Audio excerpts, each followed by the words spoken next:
Good afternoon, everyone. I'm very pleased to be amongst you as the moderator of this KnowTalks, this session which is co-organized by UNDP and the Mohammed bin Rashid Al Maktoum Knowledge Foundation, the MBRF.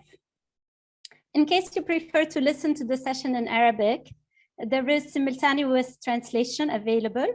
You just need to click on the globe button down your screen and mute your original audio. So let me start by introducing myself. I'm Maya Karkour, an environmental and circular economy specialist. I'm also an eco-entrepreneur, having founded both Eco Consulting, a specialized sustainability consultancy, and the Circular Hub, a knowledge-sharing space for environmental, circular, and green entrepreneurship matters.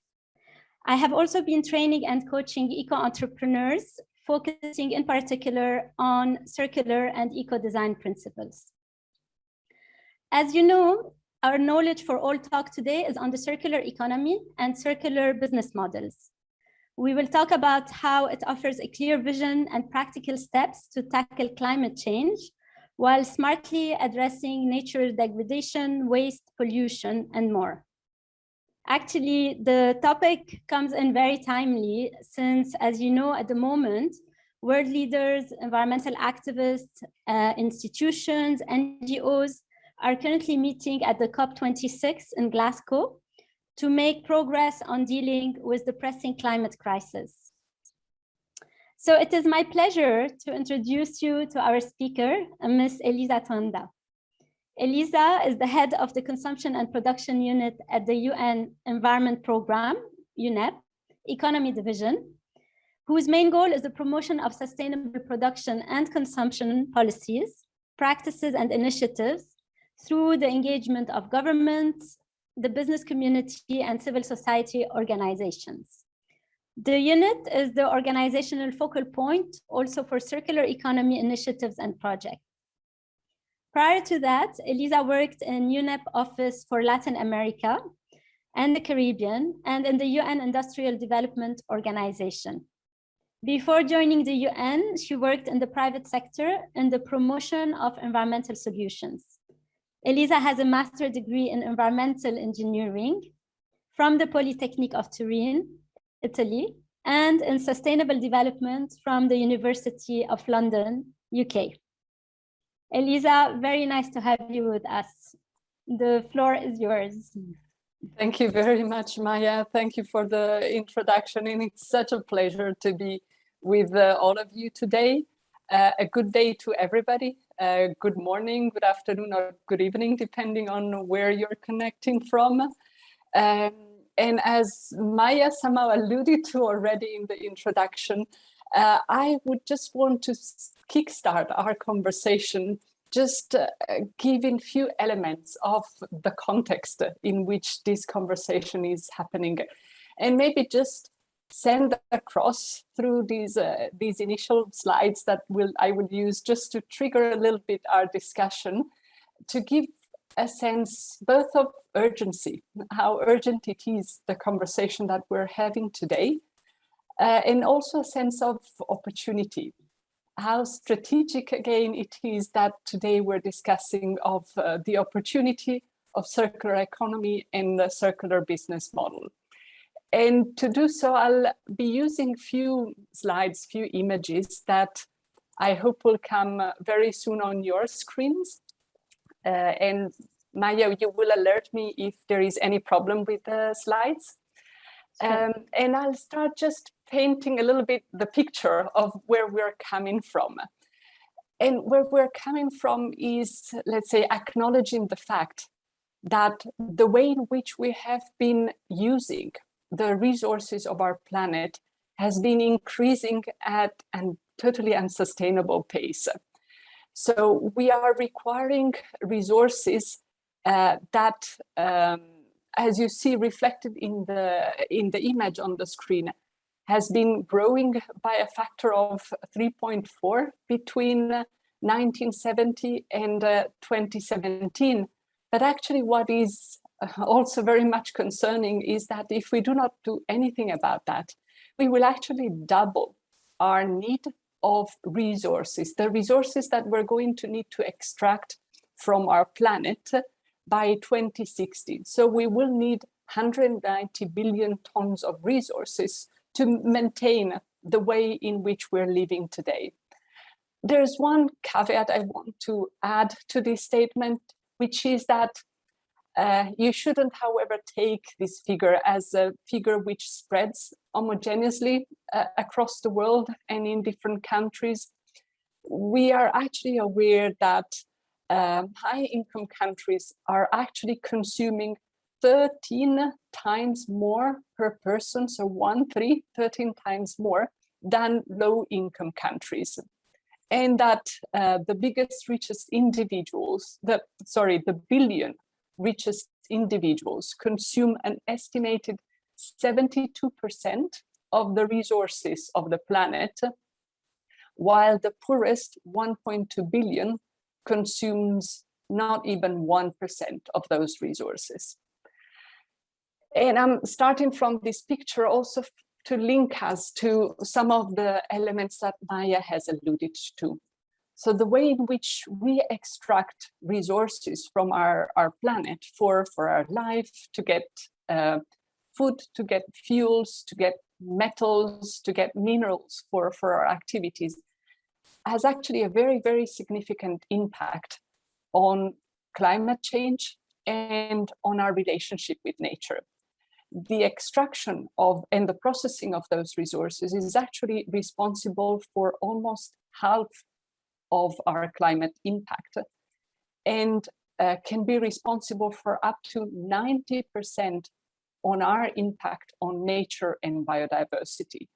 So if we combine that picture with our understanding of the extent to which our emissions have grown incredibly during the past years. So a report that was published earlier this year from the IPCC, the Intergovernmental Panel on Climate Change, has been reminding to us that the amount of CO2 that we have in the atmosphere has been the highest in the last 2 million years.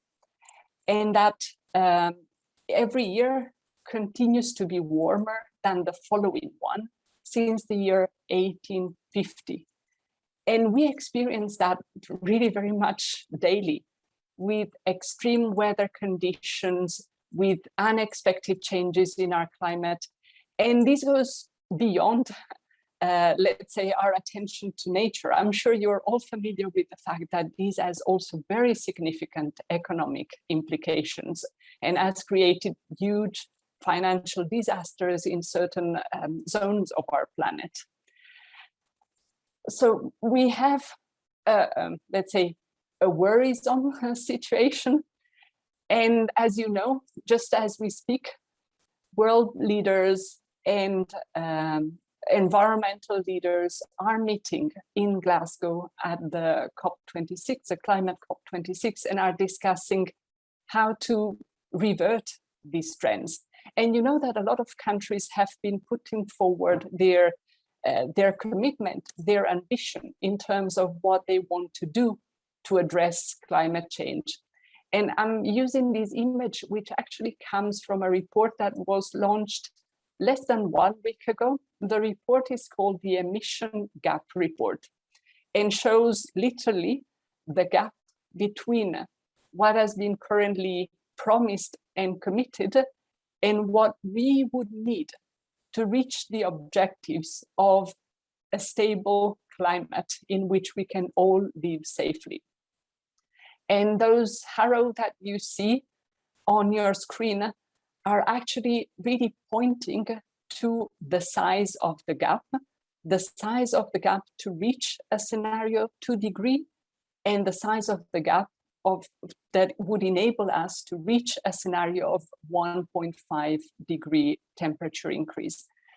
If we go ahead with the plans that we currently have on the table and that have been also tabled in advance to the discussion that is happening in Glasgow, our trajectory is for an increase of our temperature of 2.7 degree. So we're well above where we would want to be. And we actually are really at loss in terms of how huge could be the impact of that on our planet, on our lives, and on our activities.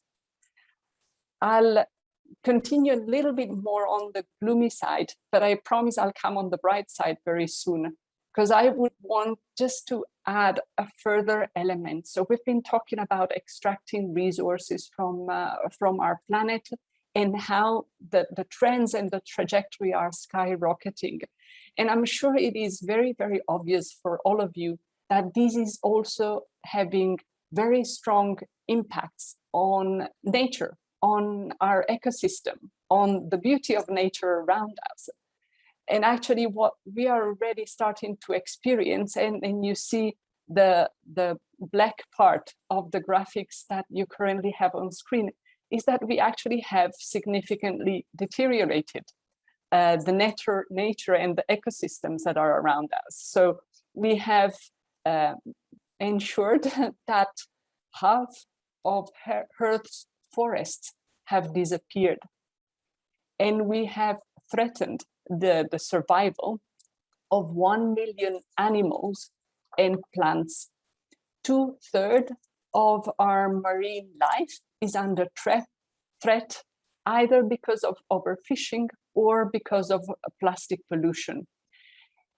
And I'll just add one reflection here that doesn't come across the slide, but I'm sure you all know that a significant part of the population and workers are actually depending on this nature and the ecosystem. So it's estimated that 1.2 billion jobs are actually relying on ecosystem and their services for their continuation. And that particularly for those more vulnerable in our societies, those that are poorer in our society, their living is actually fully depending on this ecosystem. And maybe Maya, just to add one further detail to this scenario prior to moving to the bright side of the conversation, I think I don't need to remind you of something that I'm sure you hear a lot and you also see possibly on TV and in the media. One of the shocking elements that have also been very much visible to everybody's attention is the impact that we have had through pollution from plastic in the environment, and how it has increased tenfold since 1920, and how it has affected so many living species on our planet. And I couple this with a reflection on the fact that it's not only about plastic waste and plastic pollution that we are concerned with, but some of the estimations that some organizations such as the World Bank have been doing in terms of our trends in plastic production are pointing us to the fact that we are somehow skyrocketing from an amount of waste generated now, which is 2.01 billion tons, to 3.40 billion tons by 2050 if we don't do anything about that. And I couple that information with the fact that maybe in some cities, in some locations, there's good infrastructure to take care of those waste streams. But in a lot of the low-income countries, this amount of waste is actually just dumped into the environment, and it's burned with significant health impact on top of the impacts on the environment. So we're really coming into a situation which is not particularly positive, but this is where we're going to spin to a more positive outlook. And this is where we believe that looking again at the way in which we produce and we consume our resources and the products that are made through these resources. And this is where using an approach, which is a circular economy approach, can help us change the trajectories that we have been discussing so far. It can help us take care of the environment, but not only. So according to Accenture, in one of their reports, they are actually indicating that shifting to circular economy could open up opportunities for economic growth in the size of $4.5 trillion. And our colleagues at the ILO, the International Labour Organization, are actually reminding us that this shift again to circular economy can open the door to 6 million new jobs. And these jobs would be particularly in the area of recycling, repair, rent, remanufacturing. So we have opened a door here to really understanding how, by shifting our relationship with products and with resources, we can really do something about those dark trends that we have seen before. I'll stand for one more second on maybe still a slightly negative outlook, but I'll paint it immediately with opportunity, because what that image represents is what an organization, an institution which is called Circle Economy reflects almost on a yearly basis in the context of a report which is called the Circularity Gap Report, that paints a picture of how well we're doing globally in terms of circular economy. And this representation comes from their 2021 report that builds on data from 2017. And it looks at what happens to 1 billion tons of material that enter our economy and how they get distributed across different purposes. So I'll just concentrate on what you see at the very bottom of the slide. You see that out of these 100 billion tons, 31 of those billion tons are actually becoming a stock, which is our buildings, our capital equipment that remain in our economies for a very, very long time. There's 14.6 billion that actually get emitted. It's emission to the air, it's emission to water. 22.4 is actually that waste that I was alluding to before that actually doesn't get treated, but just get dispersed in the environment. 24.1 is what goes into waste treatment facilities, and normally that would be either a landfill or be incinerated, and regrettably only 8.6 goes back into the economy.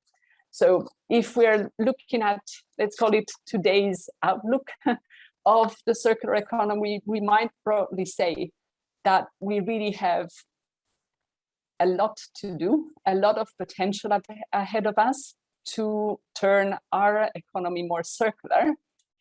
And this is also a little bit what is reflected in this image. So friends and colleagues, if you walk the line which is painted in pale gray all around the image, that is what a linear economy would look like. So we extract resource from the environment. Out of those resources, we process them and produce a product that then goes to use. So we use that product.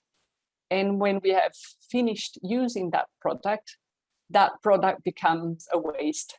And this is what is normally called the take, make, waste, or take, make, discard model of a linear economy.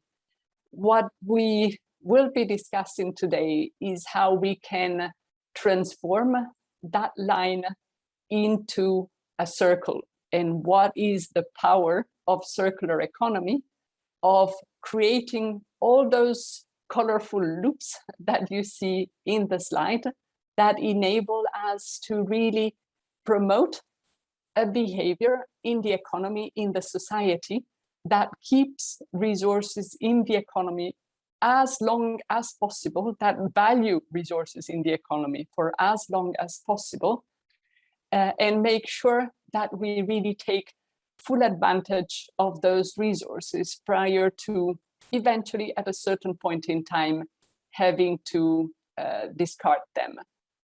And what is crucial, and Maya, I'll just end with this final idea, is that this is really to be thought through from the beginning. So the image has the word design in it.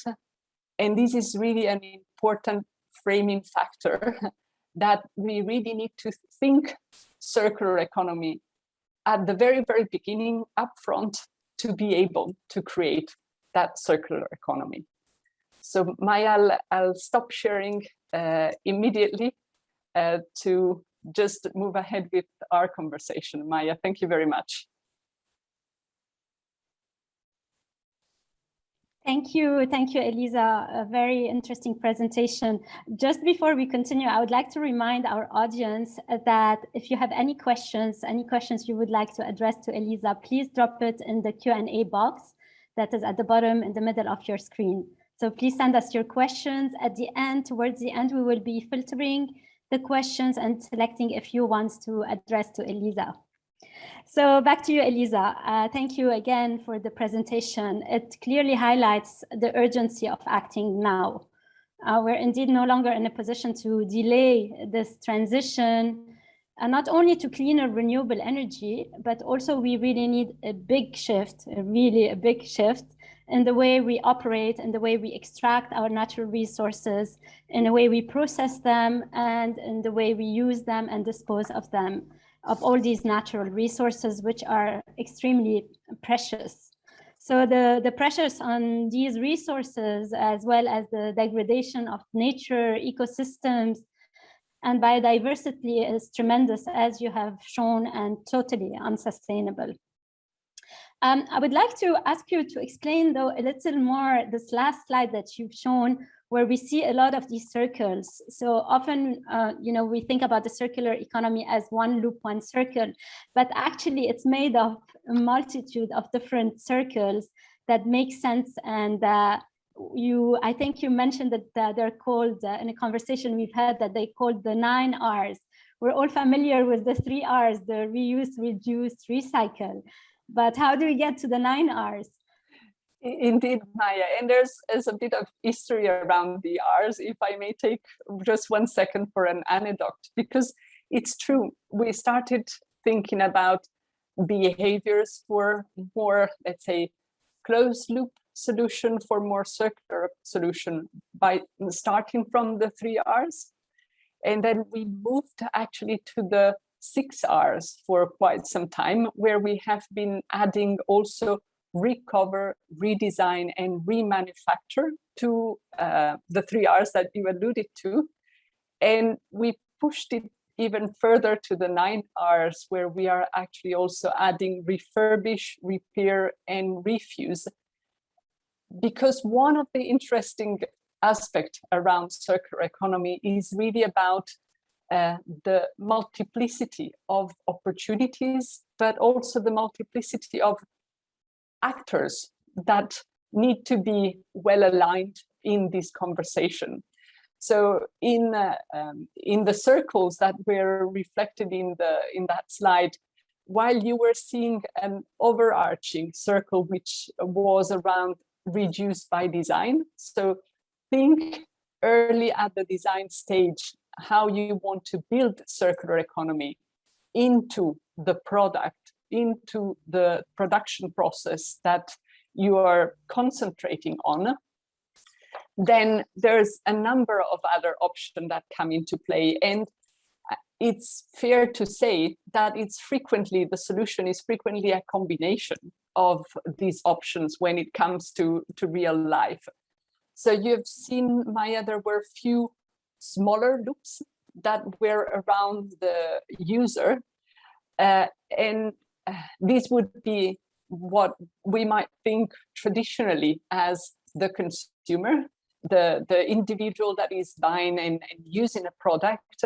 And on purpose, the wording has actually been shifting from consumer to user. Consumer gives the idea of, using up, finishing to use something. Yes. While with the wording of user, we actually want to stress the fact that what is being used is then returned into the society, into the economy for another purpose.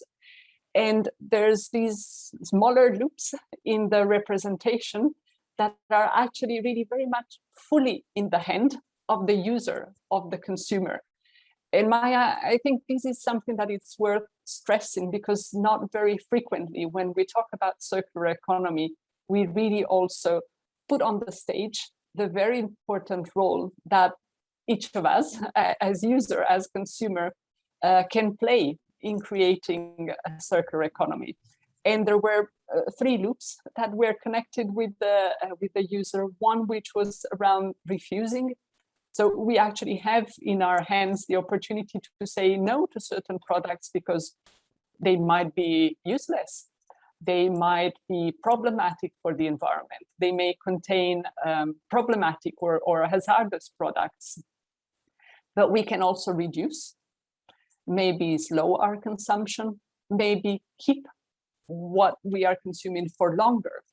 Or at times it's also around dematerializing our consumption. So we're maybe not owning books any longer. We're reading them as electronic files rather than requiring a book in its own. And there was a loop that was around reusing or reselling. And this is very much linked to the second-hand opportunities or third or fourth-hand opportunities of bringing product back into the market with or without a need for them to be cleaned and reprocessed. There were 3 loops that were a little bit larger in size, and there's also a function behind the size of those loops. So it's easy to imagine that the very, very small loop require very little extra resources and energy. You can think very easily about reusing something. You do not need to put a lot of resources into that. While if you go to processes such as repairing or refurbishing, which is an equivalent of an updating the product so that it's fully up to standard, or go into remanufacturing that product, meaning really disassembling, improving certain parts and then bringing it back into the market. These are all processes that do require resources and energy. So we're already moving into an economy that requires a little bit more resources to keep things into the economy, into the system. And we move then to the even larger loops that are around repurposing and recycling. So with repurposing, just to give an idea, is about, for example, plastic bottles being collected and being used to create, I don't know, I've seen fantastic handbags. I think I disclose probably some of my interest in fashion, but also recycling of products, which is maybe what is more traditionally thought of also as circular economy. But there we keep in mind that we have already somehow transformed a product and a resource into a waste. And we are going through a reprocessing. And in a number of instances, depending on the quality of our waste collection and selection and sorting system, those products might not be as high quality as those that were captured in the inner loops. And Maya, I give it back to you. Thank you, Elisa. So if I want to summarize it, the main difference between a linear economy and the circular economy, it's all about recirculation. It's all about bringing back all these valuable resources back to the production cycle in the smartest way possible. It's trying to use the least energy, the least water, the least chemicals possible, and trying to eliminate or reduce the extraction of virgin materials. So in this model, we're reducing waste tremendously. We're almost getting rid of the waste management headache that we're facing worldwide. So I guess it's also about shifting our view of what waste is. So we want to valorize waste, right? Almost the same way we value gold, by making sure that none of these natural resources actually end up as trash. They're not going to illegal landfills. They're not going leaking randomly in nature. they're not being illegally burned like it often happens in our region, but rather they're really viewed as valuable resources that we can take back, whether us as the users in terms of reusing, donating, repairing, recirculating, upcycling, or giving it back to the industry itself, to the production, in terms of retransforming all of these resources into new materials and new products, right? This is perfect, Maya, indeed. And maybe you just gave me a hint to add a couple of figures, because you were mentioning thinking of waste in a different way. And some of our partners that are also somehow estimating the value of these waste that we're throwing away. They're actually telling to us that the amount of plastic packaging that we're throwing to waste or in the environment or is something in between 80 to 120 billion US dollar that we're simply discarding. And this is, and when we're thinking about, for example, textile products, so there's a lot of attention also in applying circular economy in fashion conversation, in textile conversation. Well, today we're actually reusing roughly 1% of textile products into high quality reuses. So this represents a loss of something like 100 billion US dollar of material each and every year. So it's interesting to see, Maya, how what you're exactly reflecting links environmental conversation with an economic conversation. Exactly. So there is an economic mindset, an economic advantage to actually go through recirculation. I wanted to mention, actually, going back to what you said about the role of designers. I think it's really essential from all fields of design for designers to start really understanding these principles of circular design, eco-design, and to revisit the way that they design products and goods from the onset in a smart way that will allow later on for the recirculation of these materials at the end of their life. So there is a huge responsibility actually that should be given to designers.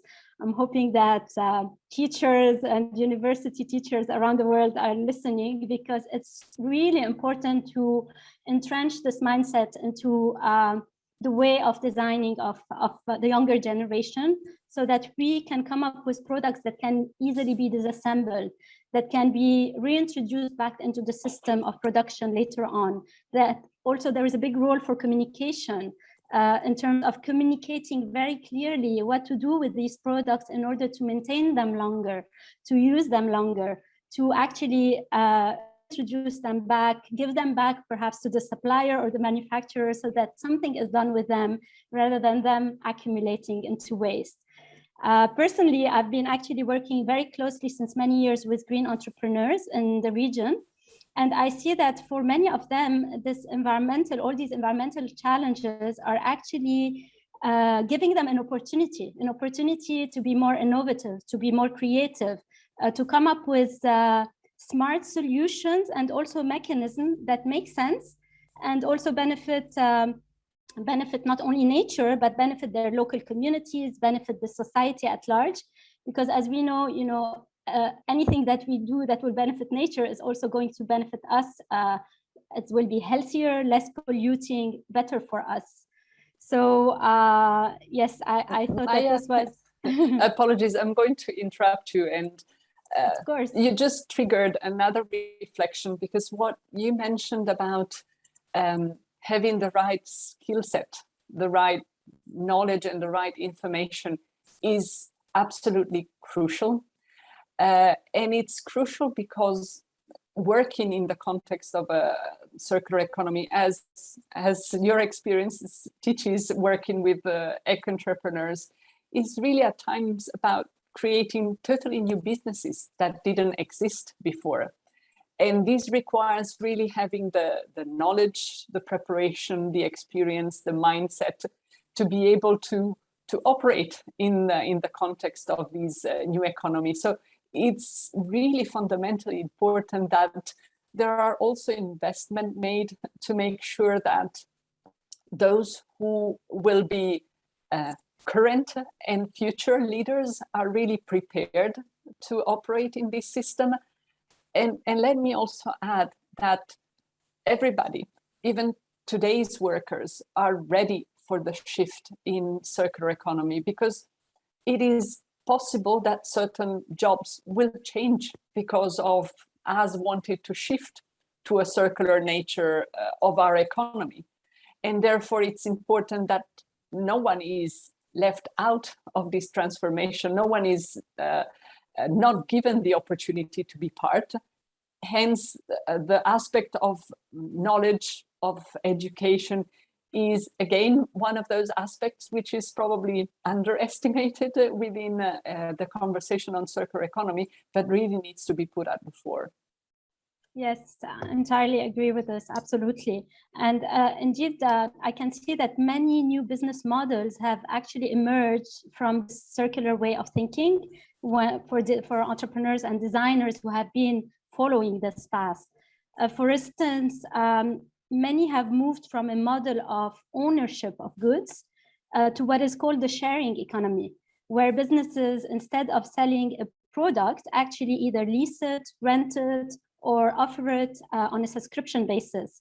And this has enormous advantages, not only with the fact that they will continuously get a revenue stream from the subscription model, but also from a circular perspective by keeping ownership to these products. So for example, a washing machine or a printer or a fridge, I mean, all of these very complex products, when the supplier or the manufacturer actually keeps ownership, that means that it's really in their interest and their advantage to properly maintain it, to service it, to repair it when it's needed. And it will last much, much longer. And it eliminates the likelihood of people just, discarding it in nature or in a landfill or for it rusting in a garage. And so it presents economic advantages as well as environmental advantages. I can actually give an example. In the region, there is a new e-bike company, young entrepreneurs who launched an e-bike company where they operate on a subscription model. And the advantage of this for them is this ownership. So from the start, they have designed much sturdier bikes that will last longer. But also it has presented a very good solution for the people, given the problems we are currently facing, the economic crisis, in terms of having more affordability, renting the bikes on a monthly basis, and also navigating through traffic. So we've seen many of these new business models emerge, and they are very smart and solution-oriented. It's true, Maya, and it is particularly, the sharing model is one that works particularly well for those type of products that do not require continuous use. So you mentioned the bike. Another one which is very frequently also alluded to are automobile cars. That, for example, according to our partners in the Ellen MacArthur Foundation, they were actually estimating that cars spend 95% of their time in the parking place, so not traveling around. Yeah. And all of this time is actually resources parked somewhere and not being taken advantage of. So the idea of circular economy is really maybe challenging some of the myth.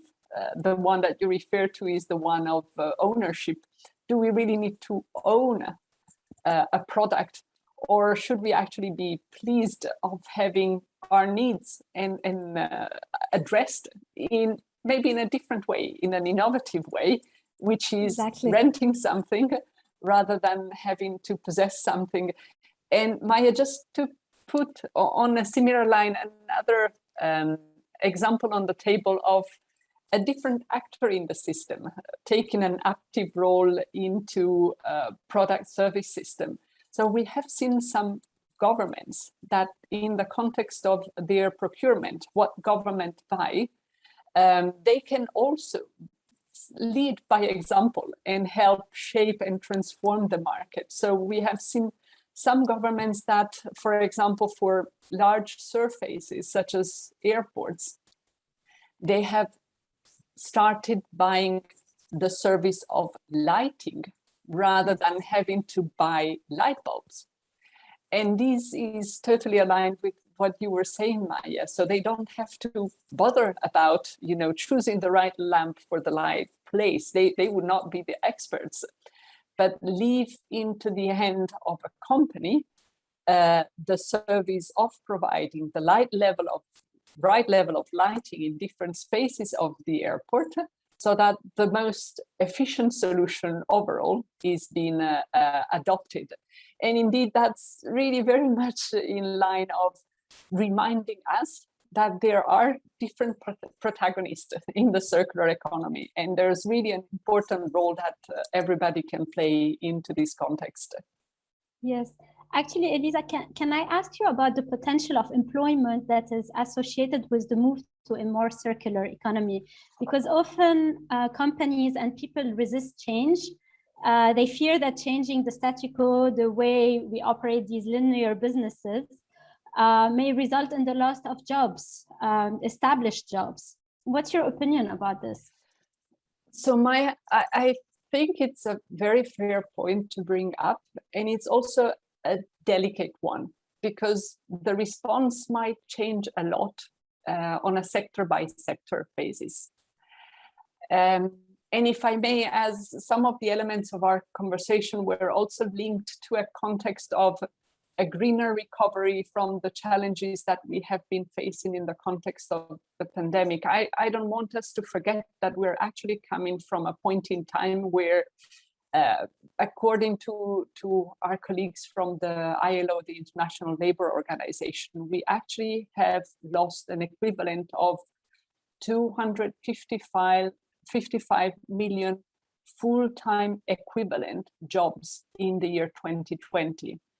This means that some jobs were actually lost, some were shortened for some period of time. Certain workers couldn't have access to their facilities, but it was really a very shocking year employment-wise. So it would be very unrealistic for us to have a conversation around circular economy without thinking about the impact that this would have for employment. And I alluded a little bit earlier to a broad figure that again emerges from research from the International Labour Organization in relation to employment. And they are actually estimating that a shift to circular economy could lead us to 6 million new jobs being created, particularly in these new enterprises that are helping close the loop of our resources in the economy. But it's also true that certain sectors that are maybe more linked to traditional ways of extracting resources from the environment might not grow at the same pace at which they were expecting to grow in a scenario such as ours. And this entails that it is crucial that we really properly think through what are the consequences for different sectors that circular economy would have. And we put in place plans that enable everybody to continue being fully employed and everybody being skilled, as we were mentioning before, Maya. In a lot of instances, it is also about reskilling or bringing into the employment market experts with the right skills that are needed for circular economy. And Maya, I just add one reflection, because in a lot of countries, we are all aware of the fact that a lot of these, closing the loop works are actually carried out by the informal sector. And that's another element that I think it's fair to openly put on the table, that in shifting from our current linear economy into a circular economy, we should really make sure that we work closely with workers, from the informal sector as well, to make sure that they are given really proper opportunity in the circular economy, that jobs, wherever they are in the system, are decent job, are safe job, are job with good opportunities to be really fully involved in the transformation, in the transition that we are actually talking about. Because it is a transformation. We are today living in an economy, in a society which is fully designed to be linear. And we actually have to break some of these pieces of the economy and society and make sure that they are transformed to be suitable, to be more suitable for a circular economy and a circular society. Yes, entirely agree with you, and especially for blue-collar jobs, for workers, if some of them may lose their jobs in certain sectors, it's extremely important that we reskill them, that we retrain them, that we put proper plans in order for them to benefit for the new employment opportunities that will emerge. Because indeed, I mean, we've been talking about these principles of disassembly and reassembly of products, but we are going to need to create new jobs for people to actually collect these products at the end of their lives, to sort them, to disassemble them, to reassemble them. So there will be new opportunities, new job creation, but in a different way. And it's very important to think about the ones who may have lost their jobs throughout the process of transitioning to circularity. I guess, Maya, if I may, I just wanted to interject with an idea, because one of the big opportunity that I also see emerging is that, let's call it the digital revolution, our shift to more digital-based and automative solutions, etc., are also requiring a totally different set of skills, which I'm talking for myself. I actually have a steep learning curve to cope with all these opportunities. So there's really need for new and different expertise to be really able to take full advantage of the opportunity of shifting to circular that we have ahead of us. Thank you, Elisa. I'm going to actually ask a few questions that came from the audience. So one of them is actually linked to the internet. Can the internet and other forms of IT promote or be considered as enablers for the circular economy?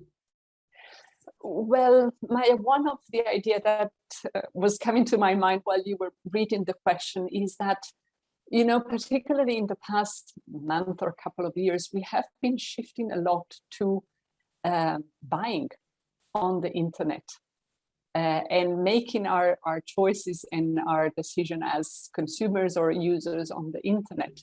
And it would be fantastic if the internet would tell us a little bit more of the circular economy potentials of what we're buying. So whether what we're buying can be repaired, can be whether there is a market for these to be reused.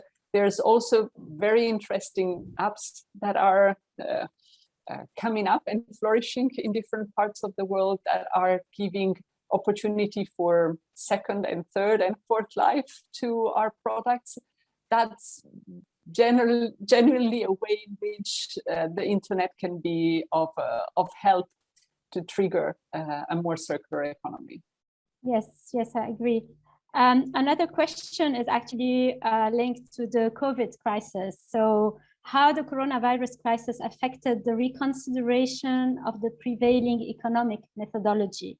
What are the features of economic thought in a time of crisis?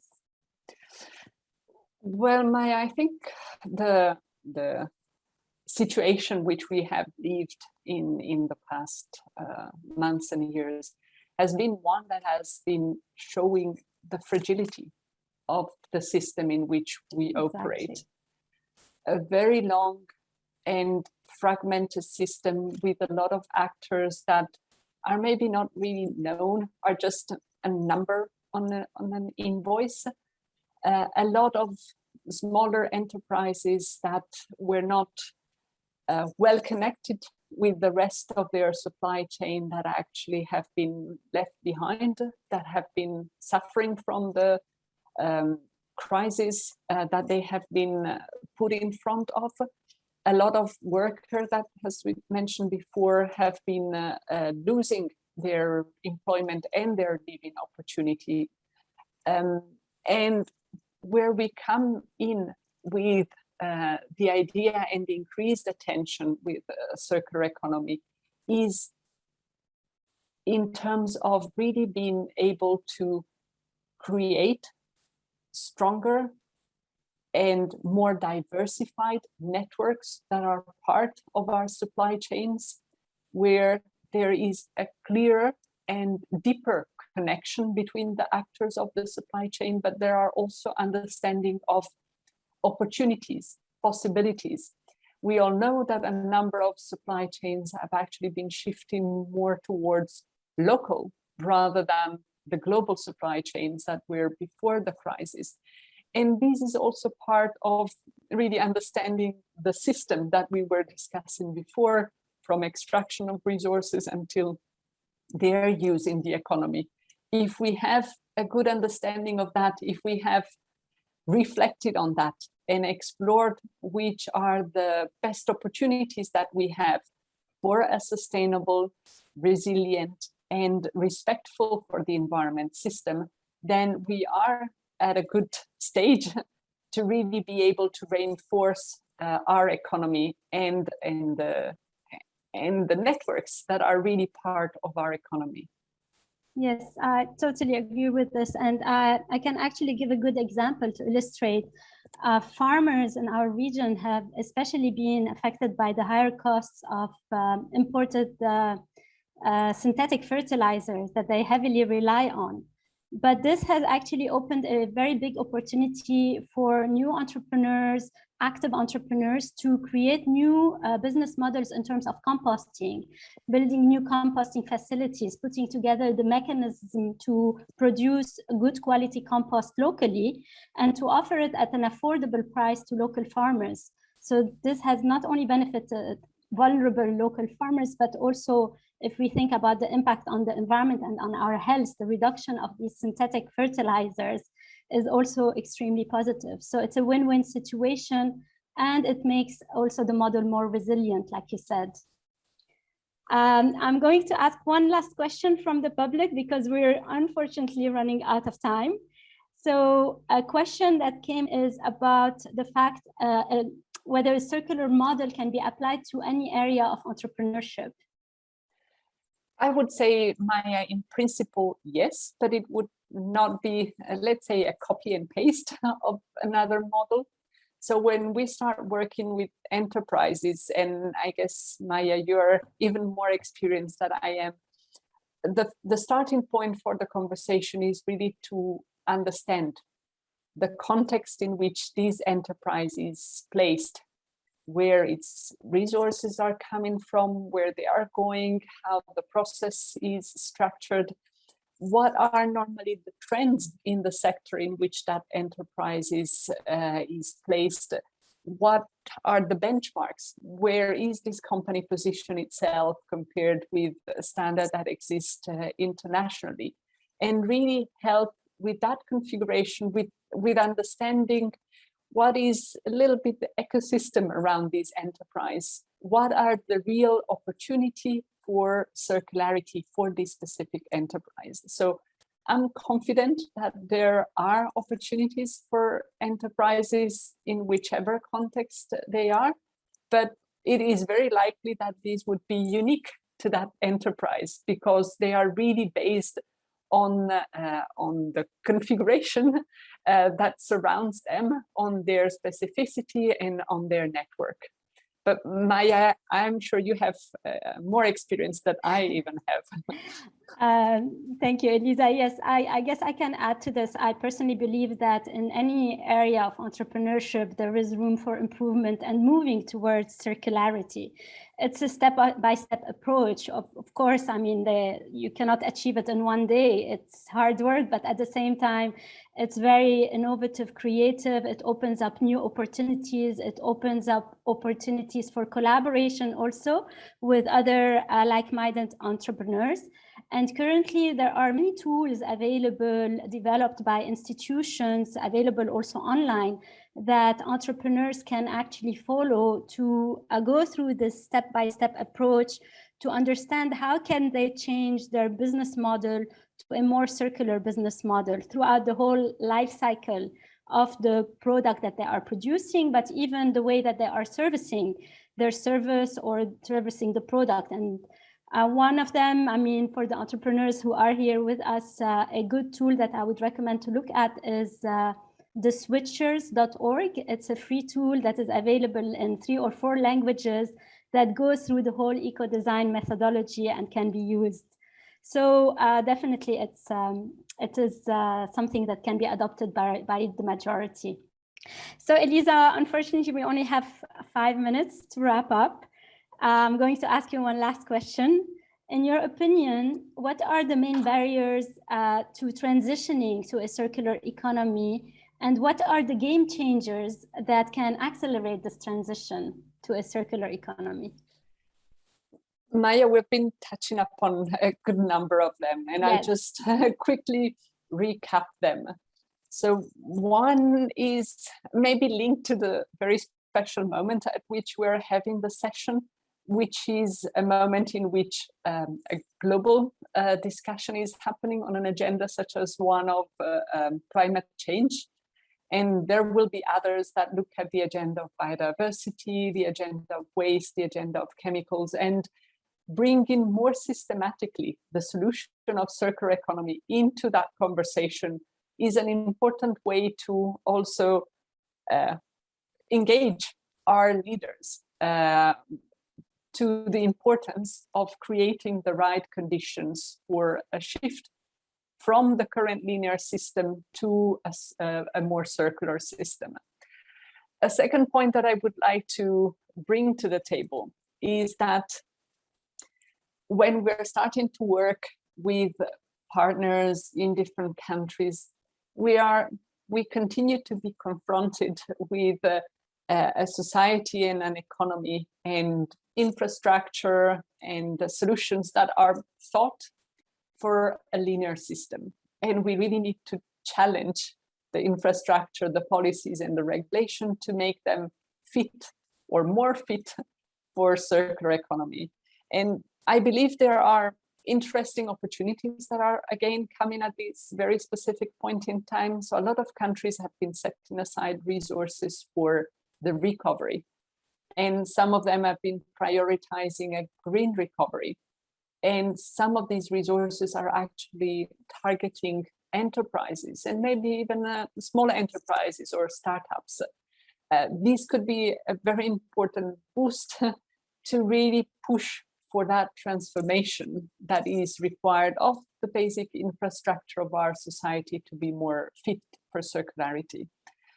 Maya, there's one point we haven't touched a lot upon, which are the incentives, the financial dimension in which we're operating. And, you know, we are still operating in a system in which incentives and subsidies and taxes are still not making circular economy the most economically attractive option. So there is a need to work on that and to transform them, but also to create more awareness from the finance sector that it's important to reward and support those projects that are framed on circular economy. And the very last one, and this one we have talked a lot, Maya, is about a priority around knowledge, training, skills that are really a fundamental dimension for a shift to circular economy. Keeping in mind, Maya, that really everybody has a role to play in shifting from the current linear to the circular system. So we are also called to be part of that transformation. Thank you so much, Elisa, for this insightful conversation. Very interesting, but also very positive. Everyone, thank you for attending. Thank you for listening. I hope you enjoyed this talk. And I hope that we managed to convince you, well, at least partially, if not fully, that a transition to a circular economy would be beneficial for all. And that, like Elisa just said, we can each be part of this change, each in our own way. So please stay tuned for the last No Talk for this year, which will be broadcasted live from Expo 2020. Thank you. Bye.